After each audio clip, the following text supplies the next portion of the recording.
aqui aos nossos estudos. Eu quero que você pegue o seu livro didático, porque nós vamos entrar agora no assunto da unidade 3, lá na página 51 do seu livro. Então acompanha comigo aí para nós falarmos um pouquinho. Não é um assunto novo para nós, porque nós já tínhamos dentro de literatura introduzido um pouquinho desse assunto, né, quando nós ainda estávamos no nosso estudo presencial.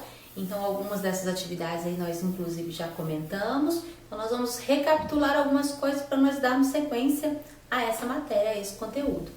O assunto aqui é o gênero literário conto ou conto popular. Nós vamos falar um pouquinho desse conto popular, mas antes disso, vamos relembrar qual que é a diferença de um texto literário para um texto não literário? O texto literário ele se diferencia do texto não literário por conta da forma como ele é constituído. Enquanto o texto literário se preocupa mais com o conteúdo, com a mensagem que está sendo transmitida, o texto literário, além do conteúdo, ele também pensa na forma, como que ele vai transmitir essa mensagem, que impressões ele vai causar no leitor, quais reflexões, que pensamento, que emoções, que sensações, que sentidos do leitor ele vai envolver para que a mensagem que ele transmite possa surtir efeito, possa produzir os resultados que o autor espera, ou de que forma ele vai demonstrar o pensamento do autor, as emoções do autor. Então ele usa de toda uma figuração, de vários desenhos, usando as figuras de linguagem, usando as expressões, a opinião pessoal, as emoções do escritor, para que essa mensagem seja passada de uma forma a ser absorvida pelo leitor. E falando aqui a respeito do conto popular, nós vamos perceber que a literatura, ela em várias criações, é uma imitação da vida, né? Ela traz assuntos do cotidiano, traz reflexões das pessoas, da sociedade em si, e nos diversos textos literários que nós encontramos, nós vamos perceber esse retrato da vida na literatura. E no conto popular não é diferente. O que é o conto? O conto são aquelas histórias curtas, narrativas pequenas, que normalmente utiliza-se poucos personagens, tem um enredo bem objetivo, mas muito completo, muito denso, e que provoca uma reflexão nas pessoas que ouvem aqueles contos ou que leem aquelas histórias. Ele tem esse intuito de provocar uma reflexão, de mostrar uma realidade social. Então ele retrata muitas vezes essas emoções e essas reações do cotidiano, a organização da sociedade onde aquele conto foi criado.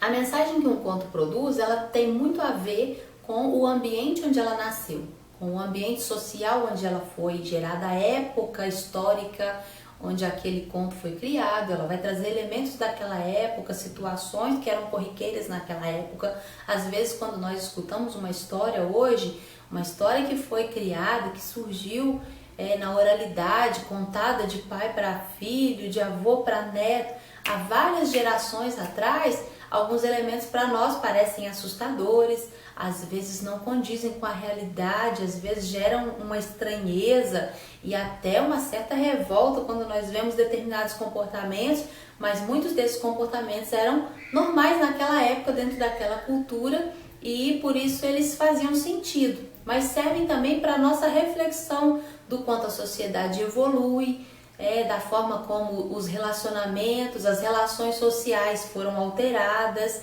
dos valores das pessoas, como que eles foram se modificando no decorrer do tempo. Aí na página 52 do livro, nós falamos sobre um conto popular que se chama A Mulher do Piolho. Na página 53, nós temos esse mesmo conto chamado de A Mulher Teimosa. Esses dois textos que nós lemos tratam da mesma história, porém com versões diferentes, mas é a mesma narrativa.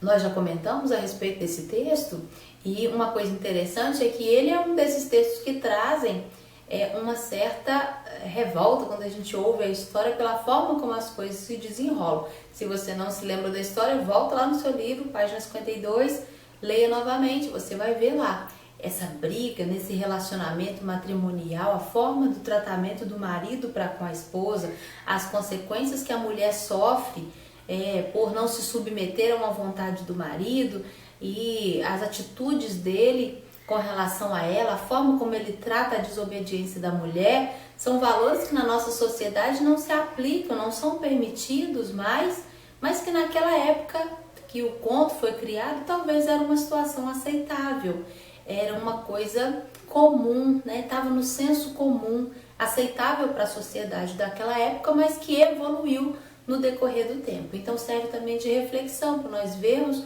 como que eram os valores da sociedade, como que esses valores foram se transformando no decorrer do tempo. Então essas coisas nos fazem refletir sobre essas mudanças da nossa sociedade. Mas era um ambiente histórico, cultural e social que era realidade naquela época, lá do conto da Mulher do Piolho. Nisso nós percebemos que os contos abordam vários aspectos da vida, retratam sociedades das mais diferentes e ele vai criar elementos conforme a sociedade em que ele está sendo construído, onde ele foi gerado.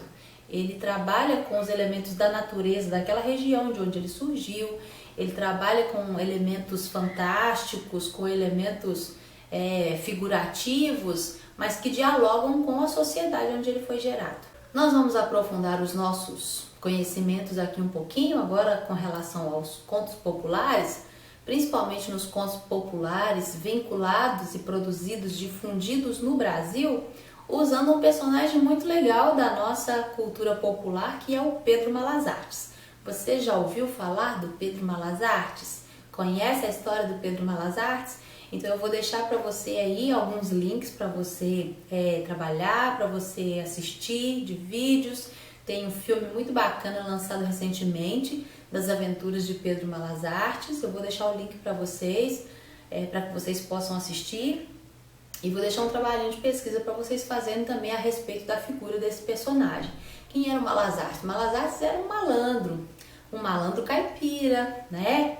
Ele estava incluído numa sociedade que era rural, né? Num tempo onde as relações patrão-empregado havia uma dominação muito grande, a diferença social é muito ressaltada aí, e como que esse nosso personagem se sobressaía no meio dessas hierarquias, das limitações que o poder aquisitivo trazia para ele. As diferenças sociais são apresentadas ali e o Pedro Malas Artes tem os seus romances, ele tem os seus interesses amorosos, mas às vezes ele é tolhido nas suas emoções, ele é impedido de desenvolver os seus relacionamentos por causa da diferença social. Então nós vamos ver na história do Pedro vários conflitos, mas ele usa sempre a malandragem, ele usa sempre a lábia, diversas artimanhas para poder se sair bem, para sobreviver, para tirar vantagem. E nós vamos conhecer um pouquinho dessa história aí. Eu vou deixar uma tarefa para vocês realizarem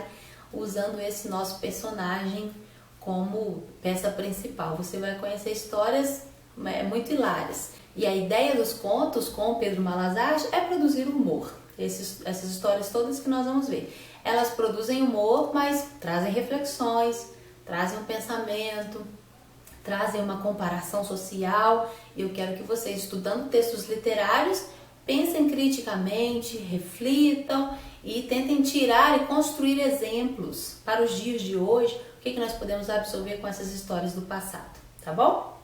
Acompanhando aí no nosso livro didático, até a página 59 as nossas atividades já foram feitas. O que não tiver sido vistado delas ainda, nós vamos vistar quando nós retornarmos após a quarentena. Assim que a gente retornar para a sala de aula, eu vou verificar essas atividades que já foram feitas até a página 59. E eu vou deixar para vocês, escrito aí no arquivo que eu vou enviar, as atividades que vocês vão realizar com relação ao Pedro Malas Artes para nós, tá bom? Um abraço e até mais!